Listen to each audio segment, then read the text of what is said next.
ಓಂ ಶ್ರೀ ಗಣೇಶಾಯ ನಮಃ. ಓಂ ಶ್ರೀ ಗುರುಭ್ಯೋ ನಮಃ. ನಮಃ ಸೂರ್ಯಾಯ ಚಂದ್ರ ಮಂಗಳಾಬುಧಾಯ ಚ ಗುರು ಶುಕ್ರ ಶನಿಭ್ಯಶ್ಚ ರಾಹವೇ ಕೇತವೇ ನಮಃ.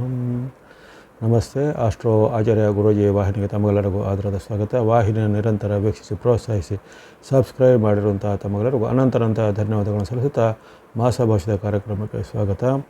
ಧನು ರಾಶಿಯ ಜೂನ್ ತಿಂಗಳ ಭವಿಷ್ಯವನ್ನು ಅವಲೋಕಿಸೋಣ. ಧನು ಅಥವಾ ಧನುಸ್ಸು ರಾಶಿಗೆ ಜೂನ್ ತಿಂಗಳಲ್ಲಿ ಸ್ವಲ್ಪ ಎಚ್ಚರಿಕೆಯ ಗಂಟೆ ಕಂಡುಬರುತ್ತೆ. ಅಲ್ಲಿ ಗ್ರಹ ಬಲ ಇಳಿಕೆಯಾಗುತ್ತಿದೆ, ಖರ್ಚು ಕಲಹ ಏರುತ್ತದೆ ಅಂತೇಳಿ ಒಂದು ವಾಕ್ಯ ಬಂದಿದೆ. ಗ್ರಹ ಬಲಗಳು ಇಷ್ಟು ದಿನ ಇದ್ದಂತಹ ಪ್ರಮುಖವಾದ ಗುರುಬಲ, ನಿಮ್ಮ ರಾಶಿಯಾಧಿಪತಿ ಗುರು, ಧನು ಮತ್ತು ಮೀನಗಳ ಎರಡು ರಾಶಿಗೆ ಗುರು ಅಧಿಪತ್ಯ ಇರುತ್ತೆ. ನಿಮ್ಮ ರಾಶಿಯಾಧಿಪತಿಯಾದ ಒಂದು ಯಥಾನುಕೂಲವಾದ ಸಪ್ತಮದ ಅತ್ಯುತ್ತಮ ಬಲ ಇತ್ತು. ಯಾವಾಗ ಗುರುವಿನ ರಾಶಿ ಪರಿವರ್ತನೆ ಜೂನ್ 1ರ ಮಧ್ಯರಾತ್ರಿ ಬಳಿಕ ಆಗ್ತಿತ್ತು, ಆಗಾಗ ನಿಮಗೆ ಗುರುಬಲ ಈಗ 8ರ ಸ್ಥಾನಕ್ಕೆ ಅಥವಾ ಗುರುಬಲ ನಿಮಗೆ ನಷ್ಟ ಆಗಿಬಿಡುತ್ತೆ. ಇವಾಗ ಎಷ್ಟು ದಿನ ಇದ್ದಂತಹ ಗುರುಬಲ 1 ವರ್ಷದ ಬಳಿಕ ಈಗ ಗುರುಬಲದ ಕೊರತೆ ನಿಮ್ಮನ್ನು ಕಾಡುತ್ತೆ. ಹಾಗಾಗಿ ಅಲ್ಲಿ ಗ್ರಹ ಬಲ ಇಳಿಕೆ, ಖರ್ಚು, ಒತ್ತಡ, ಚಿಂತೆ ಇವೆಲ್ಲ ಏರಿಕೆ ಅನ್ನೋ ಒಂದು ವಾಕ್ಯ ನಿಮಗೆ ಈ ತಿಂಗಳಲ್ಲಿ ಅನ್ವಯ ಆಗುತ್ತೆ. ಅಲ್ಲಿ ಸಾಮಾನ್ಯವಾಗಿ ನವಗ್ರಹಗಳ ವ್ಯವಸ್ಥೆಯಲ್ಲಿ ಯಾವ ರಾಶಿಗೆ ಈ ಪ್ರಮುಖವಾದ ಶುಭ ಗ್ರಹಗಳ ಒಂದು ಆಶೀರ್ವಾದ ಇರುತ್ತೋ ಅಥವಾ ಪ್ರಬಲವಾದ ಗ್ರಹಗಳ ಅನುಕೂಲ ಇರುತ್ತೋ ಅಂಥ ರಾಶಿಗಳಿಗೆ ಉತ್ತಮ ಫಲವು, ಯಾವ ರಾಶಿಗಳಿಗೆ ಗ್ರಹದ ಒಂದು ಬಲಗಳು ಅನುಕೂಲವಾಗಿ ಇಲ್ಲವೋ ಅಥವಾ ವಿರುದ್ಧವಾಗಿರುತ್ತೋ ಅಂಥವಿಗೆ ಸ್ವಲ್ಪ ವಿರುದ್ಧ ಫಲವು ಬರುವಂಥದ್ದು ಗೋಚಾರ ಫಲ ಅಂತ ಹೇಳ್ತೀವಿ. ಹಾಗಾಗಿ ಆ ಗೋಚಾರ ಫಲದಲ್ಲಿ ನಿಮಗೆ ಈ ಜೂನ್ ತಿಂಗಳು ಅಷ್ಟೊಂದು ಅನುಕೂಲಕರವಾಗಿ ಪರಿಣಾಮ ಆಗೋದಿಲ್ಲ. ಅಲ್ಲಿ ಗುರು ಅಲ್ಲದೆ ಇತರ ಗ್ರಹಗಳ ವೈರುಧ್ಯವನ್ನು ಎದುರಿಸಬೇಕಾಗತ್ತೆ. ಉದಾಹರಣೆಗೆ ಅಲ್ಲಿ ಸೂರ್ಯನ ವಿಚಾರ ಗಮನಿಸಿದಾಗ ಆರಂಭದಲ್ಲಿ 14ರವರೆಗಷ್ಟೇ ಸೂರ್ಯನ ವಿಶೇಷವಾದ ಒಂದು ಬೆಂಬಲ ನಿಮಗೆ 14ರವರೆಗಷ್ಟೇ ಇರುತ್ತೆ.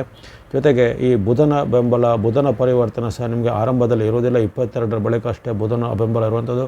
ಶುಕ್ರನ ವಿಚಾರ ಗಮನಿಸಿದಾಗ ಶುಕ್ರನು ನಿಮಗೆ ತಿಂಗಳ ಪೂರ್ತಿಯಾಗಿ 6 ಮತ್ತು 7ರ ಸ್ಥಾನದಲ್ಲಿ ಗೋಚಾರ ಆಗುವ ಕಾರಣ ಅಲ್ಲಿ ಶುಕ್ರನ ಬೆಂಬಲ ನಿಮಗೆ ಅಷ್ಟು ಚೆನ್ನಾಗಿರುವುದಿಲ್ಲ. ಶನಿ ಮಹಾತ್ಮರು ಅರ್ಧಾಷ್ಟಮದಲ್ಲಿ ಆಗಲೇ ಹಿಂದೆನೂ ಇದ್ದಾರೆ, ಈಗಲೂ ಮುಂದೆನೂ ಅದೇ ರೀತಿ ಇರ್ತಾರೆ.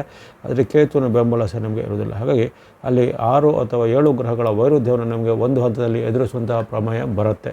ಹಾಗಾಗಿ ಈ ತಿಂಗಳಲ್ಲಿ ಸ್ವಲ್ಪ ನೀವು ಮೈಯೆಲ್ಲ ಕಣ್ಣಾಗಿರಬೇಕು. ಹಿಂದೆ ಚೆನ್ನಾಗಿ ನಡೀತಾ ಇದ್ದ ಉದ್ಯೋಗ, ವ್ಯಾಪಾರ, ವೃತ್ತಿ ಇವೆಲ್ಲವೂ ಇದ್ದಕ್ಕಿದ್ದಂತೆ ಕುಸಿತ ಆಗುವಂಥದ್ದು.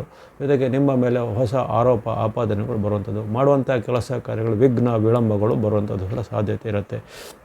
ಇನ್ನು ಹಿಂದೆ ನಿಮ್ಮಿಂದ ತುಂಬ ಪ್ರಯೋಜನ ಪಡೆದಂಥ ವ್ಯಕ್ತಿಗಳು ಅಥವಾ ಹಿಂದೆ ನಿಮಗೆ ಮೈತ್ರಿ ಇದ್ದವರು ಈಗ ನಿಮ್ಮ ವಿರುದ್ಧವಾಗಿ ನಿಲ್ಲುವಂಥದ್ದು ಅಥವಾ ನಿಮ್ಮ ವಿರುದ್ಧ ಏನು ಅವಮಾನಕರ ಘಟನೆ, ಅಪಪ್ರಚಾರ ಇತ್ಯಾದಿಗಳನ್ನು ಮಾಡಿ ನಿಮಗೆ ಅಸಮಾಧಾನ ಆಗುವಂಥ ಕೆಲಸ ಕಾರ್ಯಗಳಾಗುವುದು. ಇನ್ನು ಆರೋಗ್ಯದ ವಿಚಾರ ಗಮನಿಸಿದಾಗಲೂ ಅಲ್ಲಿ ಗ್ರಹಗಳ ವೈರುಧ್ಯ ಆರಂಭದಲ್ಲಿ 14ರವರೆಗೂ ಸೂರ್ಯನ ಒಂದು ಉತ್ತಮ ಬೆಂಬಲ ಇದೆ, ಪರವಾಗಿಲ್ಲ.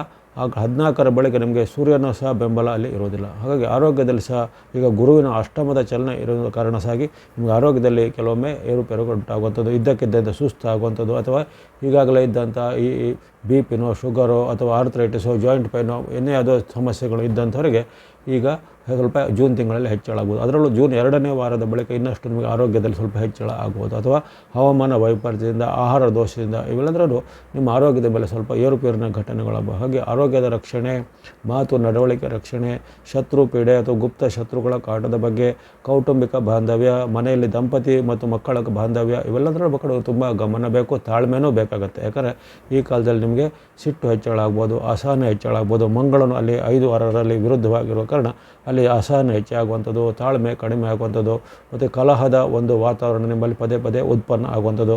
ಇನ್ನು ವೃತ್ತಿ ಉದ್ಯೋಗದಲ್ಲಿ ಇರುವವರಿಗೆ ಸಹ ಹಾಗೆ ವೃತ್ತಿ ಉದ್ಯೋಗ ಜಾಗದಲ್ಲಿ ಸಹ ನಿಮ್ಮ ಮೇಲೆ ಆರೋಪ ಆಪಾದನೆ ಬರ್ಬೋದು. ಮೇಲಧಿಕಾರಿಗಳ ಜೊತೆಗೂ, ಸಹೋದ್ಯೋಗಿಗಳಂದರೆ ಕಲೀಗ್ಸ್ಗಳ ಜೊತೆಗೂ ಸಹ ಭಿನ್ನಾಭಿಪ್ರಾಯ ಬರುವಂಥ ಘಟನೆಗಳು ಆಗ್ಬೋದು. ಹಾಗಾಗಿ ಒಟ್ಟಾರೆ ನಿಮಗೆ ಜೂನ್ ತಿಂಗಳಲ್ಲಿ ಸ್ವಲ್ಪ ಮೈಯೆಲ್ಲ ಕಣ್ಣಾಗಿರುವಂಥ ಅವಕಾಶ ಇದೆ. ಜೊತೆಗೆ ತನು ಮನ ಧನದ ಎಚ್ಚರದಿಂದ ನೀವು ಖಂಡಿತ ಇರಬೇಕಾಗತ್ತೆ. ಯಾವುದೇ ಅತಿರೇಕದ ವರ್ತನೆಗೆ ಹೋಗೋದಾಗಲಿ ಅಥವಾ ಮೂರನೇ ವ್ಯಕ್ತಿಗಳ ಹೇಳಿಕೆ ಮೇಲೆ ನೀವು ಯಾವುದಕ್ಕೂ ಧುಮುಕೋದಾಗಲಿ ಈಗ ಮಾಡುವಂಥದ್ದು ಒಳ್ಳೆಯದಲ್ಲ. ಹಣಕಾಸಿನ ವಿಚಾರವಾಗಿ ನೀವು ಎಲ್ಲಾದರೂ ನೀವು ವಂಚನೆಗೆ, ಮೋಸಕ್ಕೆ ಸಹ ಗುರಿಯಾಗುವಂಥದ್ದು. ಜೊತೆಗೆ ವಿರುದ್ಧ ಲಿಂಗದವರಿಂದ ಸ್ತ್ರೀಯರಿಗೆ ಪುರುಷರಿಗೆ, ಪುರುಷರಿಂದ ಸ್ತ್ರೀಯರಿಂದ ಏನಾದರೂ ತೊಂದರೆಗಳು, ಅಪಚಾರಗಳು ಆಗುವಂಥದ್ದು ಅಥವಾ ಕೇಸು ಇತ್ಯಾದಿಗಳು ದಾಖಲಾಗುವಂಥ ಸಾಧ್ಯತೆಗಳು ಕಂಡುಬರುತ್ತವೆ. ಹಾಗಾಗಿ ಇವೆಲ್ಲ ವಿಚಾರವಾಗಿ ತುಂಬ ಎಚ್ಚರವಾಗಿರಬೇಕು. ಜೊತೆಗೆ ವಾಗ್ವಾದ ಇವೆಲ್ಲವೂ ಸ್ವಲ್ಪ ಆಗ ಹೆಚ್ಚಳ ಆಗ್ಬೋದು. ಹಾಗೆ ಮಾತು ಬಲ್ಲವನಿಗೆ ಜಗಳವಿಲ್ಲ ಎಂಬಂಥ ತತ್ವವನ್ನು ನೀವು ಖಂಡಿತ ಅನ್ವಯಿಸಬೇಕು. ಊಟ ಬಲ್ಲವನಿಗೆ ರೋಗ ಇಲ್ಲ, ಅದು ಸಹ ನೀವು ಅನ್ವಯಿಸಬೇಕು. ಯಾಕಂದರೆ ಆರೋಗ್ಯದಲ್ಲಿ ಸಹ ತೊಂದರೆ ಬರ್ಬೋದು, ಮಾತಿನಿಂದಲೂ ತೊಂದರೆಗಳು ಬರ್ಬೋದಾಗಿದೆ. ಇವೆಲ್ಲವೂ ನಿಮಗೆ ಜೂನ್ ತಿಂಗಳ ಒಂದು ಸಾಮಾನ್ಯ ಫಲ. ಆದರೆ ಮಧ್ಯೆ ಮಧ್ಯೆ ಕೆಲವು ಉತ್ತಮ ಫಲ ಕೊಡುವಂಥ ಚಂದ್ರನ ಅನುಕೂಲ ಬರುತ್ತೆ, ಸೂರ್ಯನ ಅನುಕೂಲ. ಅಂದರೆ ಸೂರ್ಯ ಚಂದ್ರರೇ ನಿಮಗೆ ಈ ತಿಂಗಳಲ್ಲಿ ಸ್ವಲ್ಪ ಆಶ್ರಯ ಕೊಡಬೇಕು. ಯಾಕಂದರೆ ಇತರ ಗ್ರಹಗಳು ನಿಮಗೆ ಯಾವುದೂ ಅಷ್ಟೊಂದು ಪೂರಕವಾಗಿ ಕೊಡ್ಬೋದು. ಸೂರ್ಯ ಚಂದ್ರ ಅದು ಬಿಟ್ಟು ಸ್ವಲ್ಪ ಮಟ್ಟಿಗೆ ರಾಹುವಿನ ಬೆಂಬಲ, ಅದರ ಹೊರತು ಇತರ ಗ್ರಹಗಳು ನಿಮಗೆ ವೈರುಧ್ಯವಾದ ಪರಿಣಾಮ ಬೀರುವುದು. ಆರಂಭದಲ್ಲಿ 14ರವರೆಗೂ ಸೂರ್ಯನು ನಿಮಗೆ ಅಲ್ಲಿ ಷಷ್ಠದಲ್ಲಿ ವಿಶೇಷವಾಗಿ ಆರೋಗ್ಯ, ಯಶಸ್ಸು, ಲಾಭ, ಜಯವನ್ನು ಕೊಡ್ತಾನೆ. ಯಾವುದೇ ಪ್ರಮುಖವಾದ ಕೋರ್ಟ್ ಕಚೇರಿ ಕೆಲಸ, ಸರ್ಕಾರಿ ಮೂಲದ ಕೆಲಸ ಆಯಿತು, ಇನ್ನಿತರ ಯಾವುದೇ ರಾಜಕೀಯ ಮೂಲದ ಆಗುವಂಥ ಕೆಲಸ ಕಾರ್ಯಗಳಿದ್ರೆ 14ರ ಒಳಗೆ ಮಾಡಿಕೊಳ್ಳೋದು ಉತ್ತಮವಾದ ಆಯ್ಕೆ. ಆ ಬಳಿಕ ನಿಮಗೆ ಸೂರ್ಯನ ಬೆಂಬಲ ಸಾಲಿ ಕುಸಿತ ಆಗುತ್ತೆ. ಗುರುಬಲ ಮೊದಲೇ ಇಲ್ಲ, ಶುಕ್ರನು ನಿಮಗೆ ಪೂರಕವಾಗಿಲ್ಲ, ಮಂಗಳನು ವಿರೋಧವಾಗಿದ್ದಾನೆ, ಶನಿ ಮಹಾರಾಜರು ವಿರುದ್ಧವಾಗಿದ್ದಾರೆ. ಹಾಗಾಗಿ ಪ್ರಮುಖ ಗ್ರಹಗಳೆಲ್ಲವೂ ನಿಮ್ಮ ವಿರುದ್ಧವಾಗಿರೋ ಕಾರಣ ಎಲ್ಲವೂ ನೀವು ಅಂದುಕೊಂಡಂತೆ ಆಗೋದಿಲ್ಲ. ಹಾಗಾಗಿ ಕನಿಷ್ಠ ಪಕ್ಷ 14ರವರೆಗಿರುವಂಥ ಸೂರ್ಯನ ಬೆಂಬಲನ ಉಪಯೋಗ ಮಾಡಿಕೊಳ್ಳುವಂಥದ್ದು. ಹಾಗೆಯೇ ಅಲ್ಲಿ ಚಂದ್ರ ಅನುಕೂಲ ಇರುವಂಥ ಡೇಟ್ಗಳನ್ನ ಗಮನಿಸ್ಕೊಳ್ಳಿ. ಆ ಡೇಟ್ಗಳಲ್ಲಿ ಯಾವುದೇ ಪ್ರಮುಖ ಕೆಲಸ ಕಾರ್ಯ, ಭೇಟಿ, ಒಪ್ಪಂದ, ಸಹಿ ಇತ್ಯಾದಿಗಳನ್ನು ಚಂದ್ರನ ಬೆಂಬಲ ಇರುವಂಥ ಡೇಟ್ಗಳನ್ನ ಆಯ್ಕೆ ಮಾಡಿಕೊಂಡು ಆ ದಿನಗಳಲ್ಲಿ ಆಯ್ಕೆ ಮಾಡುವಂಥದ್ದು. ಉದಾಹರಣೆಗೆ ಈಗ ಜೂನ್ ತಿಂಗಳ 2, 3ರಲ್ಲಿ ನಿಮಗೆ ಚಂದ್ರನ ಬೆಂಬಲ ಇದೆ. 2, 3ರಲ್ಲಿ ಉತ್ತಮವಾದ ಚಂದ್ರ ಅನುಕೂಲ ಇರುತ್ತೆ. ಆ ಬಳಿಕ 7, 8ರಲ್ಲಿ ಚಂದ್ರನ ಬೆಂಬಲ ಇರುವಂಥದ್ದು. ಆ ಬಳಿಕ 7, 8ರ ಬಳಿಕ 15, 16, 13, 14, 15, 16, 8ರ ಬಳಿಕ 13, 14, 15, 16 ನಿರಂತರವಾಗಿ 4 ದಿನಗಳು ಚಂದ್ರನ ಅನುಕೂಲತೆ ಇರುತ್ತೆ. ಆ ಬಳಿಕ ನಿಮಗೆ 22, 23, 24, 25, 26 ನಿರಂತರವಾಗಿ 22ರಿಂದ 26ರವರೆಗೆ 22, 23, 24, 25, 26ರವರೆಗೂ ಚಂದ್ರನ ಬೆಂಬಲ ಇರುವಂಥದ್ದು. ಜೊತೆಗೆ ಕೊನೆ 2 ದಿನ ಅಂದರೆ 29, 30ರಲ್ಲಿ ಚಂದ್ರನ ಅನುಕೂಲತೆ ಇರುತ್ತೆ. ಒಟ್ಟಿನಲ್ಲಿ ಜೂನ್ ತಿಂಗಳಲ್ಲಿ 14 ದಿನಗಳು ನಿಮಗೆ ಚಂದ್ರನ ಅನುಕೂಲ ಇರುವಂಥ ದಿನಗಳು ಬಂದಿವೆ. ಅದನ್ನು ನೀವು ಯಾವುದೇ ರೀತಿಯ ಪ್ರಮುಖವಾದ ಕೆಲಸ ಕಾರ್ಯ, ಒಪ್ಪಂದ, ಸಹಿ, ಭೇಟಿ ಇತ್ಯಾದಿಗಳಿಗೆ ಬಳಸಿಕೊಳ್ಳುವಂಥದ್ದು. ಹಾಗಾಗಿ ಸೂರ್ಯಚಂದ್ರರ ನಿಮ್ಮನ್ನು ಈ ತಿಂಗಳಲ್ಲಿ ಕಾಯಬೇಕಾಗತ್ತೆ.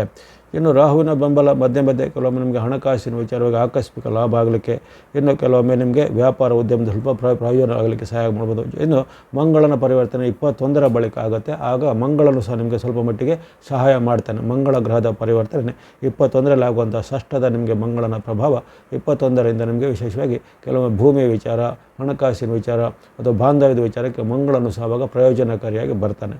ಹಾಗಾಗಿ ಈ ತಿಂಗಳಲ್ಲಿ ನಿಮಗೆ ಆರಂಭದಲ್ಲಿ ರವಿಯ ಬೆಂಬಲ, ಕೊನೆಯ ಭಾಗದಲ್ಲಿ ಸ್ವಲ್ಪ ಮಂಗಳನ ಬೆಂಬಲ ಒಂದು ಆಶ್ರಯ ಬರುತ್ತೆ, ಮಧ್ಯದಲ್ಲಿ ಚಂದ್ರನ ಬೆಂಬಲ. ಹಾಗಾಗಿ ಆ ಒಂದು 6 ಅಥವಾ 7 ಗ್ರಹಗಳ ವೈರುಧ್ಯ ಇರುವ ಕಾರಣ ತುಂಬ ಒಂದು ಎಚ್ಚರಿಕೆ ಬೇಕು. ಇನ್ನು ಈ ಬಳಸುವಂಥ ಬಣ್ಣಗಳ ವಿಚಾರ ನೋಡಿದರೆ ನೀವು ಗ್ರೇ ಅಥವಾ ಬೂದು ಬಣ್ಣ ಅಷ್ಟೇ ತಿಂಗಳ ಪೂರ್ತಿ ಬಳಸುವಂಥದ್ದು. ಅಂದರೆ ತಿಂಗಳ ಪೂರ್ತಿ ನೀವು ನಿರಂತರವಾಗಿ ಈ ಒಂದು ಬೆಂಬಲಕ್ಕೆ ಇರುವಂಥ ರಾಹು ಗ್ರಹ ಅಷ್ಟೇ, ಉಳಿದವು ಮಧ್ಯೆ ಮಧ್ಯೆ ಬದಲಾಗ್ತಾ ಇರ್ತವೆ. ಹಾಗಾಗಿ ಅಲ್ಲಿ ತಿಂಗಳ ಪೂರ್ತಿ ಗ್ರೇ ಅಥವಾ ಬೂದು ಬಣ್ಣ ಸಂಖ್ಯೆ 4 ತಿಂಗಳ ಪೂರ್ತಿ ಬಳಸುವಂಥದ್ದು. ಆರೆಂಜ್ ಅಥವಾ ಕೇಸರಿ ಬಣ್ಣ ಮತ್ತು ಸಂಖ್ಯೆ 1 ನಂಬರ್ 1 ನೀವು 14ರ ತಾರೀಕುವರೆಗೆ ಬಳಸ್ಬೋದು. ಜೂನ್ ಆರಂಭದಿಂದ 14ರವರೆಗೆ ಅಷ್ಟೇ ಬಳಸ್ಕೊಳ್ಳೋದು. ಗ್ರೀನ್ ಅಥವಾ ಹಸಿರು ಬಣ್ಣ ನಿಮಗೆ 22ರಿಂದ ಬುಧನ ಪರಿವರ್ತನೆಯಲ್ಲಿ ಲಾಭ ಆಗುತ್ತೆ. ಆವಾಗ ನೀವು ಜೂನ್ 22ರಿಂದ ಗ್ರೀನ್ ಅಥವಾ ಹಸಿರು ಬಣ್ಣ ಸಂಖ್ಯೆ 5 ಬಳಸೋದು. ಮಂಗಳನ ಪ್ರಭಾವ ನಿಮಗೆ ಜೂನ್ 21ರಿಂದ ಉತ್ತಮ ಆಗುತ್ತೆ. ಹಾಗಾಗಿ ರೆಡ್ ಅಥವಾ ಕೆಂಪು ಬಣ್ಣ ಸಂಖ್ಯೆ 9 ನಂಬರ್ 9 ನೀವು ಜೂನ್ 21ರಿಂದ ಬಳಸ್ಕೊಳ್ಬೋದು. ಇನ್ನು ನಿಮಗಿರತಕ್ಕಂಥ ಗ್ರಹ ದೋಷಗಳು ಆಗಲೇ ಹೇಳಿದ 6-7 ಗ್ರಹಗಳ ವೈರುಧ್ಯ ಇದೆ, ಅದನ್ನು ನೀವು ನಿವಾರಣೆ ಮಾಡ್ಕೊಳ್ಬೇಕಾದ್ರೆ ಗಣೇಶ, ಸುಬ್ರಹ್ಮಣ್ಯ, ನರಸಿಂಹಸ್ವಾಮಿ ಅಥವಾ ಈಶ್ವರ, ಶಿವನ ಭಕ್ತಿ ಮಾಡುವಂಥದ್ದು. ವಿಷ್ಣು ಅಥವಾ ನಾರಾಯಣನ ಭಕ್ತಿ, ರಂಗನಾಥ, ವೆಂಕಟೇಶ್ವರ ರೂಪದಲ್ಲಿ ಭಕ್ತಿ ಮಾಡ್ಬೋದು. ನಿಮ್ಮ ಕುಲ ದೇವತೆ ಅಥವಾ ಕುಲ ದೇವರು, ಕುಲ ದೇವಿಯ ಸ್ಥಾನಗಳಿಗೆ ಭೇಟಿ ನೀಡಿ ಅಲ್ಲಿ ಭಕ್ತಿ ಮಾಡುವಂಥದ್ದು. ನವಗ್ರಹಗಳ ಭಕ್ತಿ, ನವಗ್ರಹಗಳ ಸ್ತೋತ್ರ, ನವಗ್ರಹಗಳ ಪೀಡಾ ಪರಿಹಾರ ಸ್ತೋತ್ರ ಅಥವಾ ಸಮೀಪವಿರುವ ಯಾವುದೇ ದೇವಾಲಯಗಳ ಭೇಟಿ, ಆಂಜನೇಯನ ಭಕ್ತಿ, ಈ ರೀತಿ ಯಾವುದೇ ರೀತಿಯ ದೇವತೆಗಳ ಭಕ್ತಿಯನ್ನು ಮಾಡಿ ದಾನ ಧರ್ಮದ ಮಾರ್ಗವನ್ನು ಅನುಸಾರ ಮಾಡಿಕೊಳ್ಳಿ. ಗುರು ಹಿರಿಯರನ್ನು ಗೌರವಿಸಿಕೊಳ್ಳಿ. ಇದೆಲ್ಲ ಮಾಡಿ ನಿಮ್ಮ ಆರೋಗ್ಯ ಮತ್ತು ಬಾಂಧವ್ಯವನ್ನು ಚೆನ್ನಾಗಿಟ್ಕೊಳ್ಳಿ. ಎಲ್ಲ ಧನುರಾಶಿಯವರಿಗೆ ಜೂನ್ ತಿಂಗಳಲ್ಲಿ ಆಯುರಾರೋಗ್ಯ, ಕೀರ್ತಿ, ಜಯ, ಲಾಭ, ಇಷ್ಟ ಸಿದ್ಧಿಯಾಗಲಿ. ವಾಹಿನಿಯ ನಿರಂತರ ಪ್ರೋತ್ಸಾಹಕ್ಕೆ ಧನ್ಯವಾದಗಳು. ಮುಂದೆ ಪ್ರೋತ್ಸಾಹ ಸಿಗ್ತಾ ಇರಲಿ. ಸಬ್ಸ್ಕ್ರೈಬ್ ಮಾಡಿ ಪ್ರೋತ್ಸಾಹಿಸಿ. ಸರ್ವೇಷಾಂ ಸನ್ಮಂಗಳಾನಿ ಭವಂತು.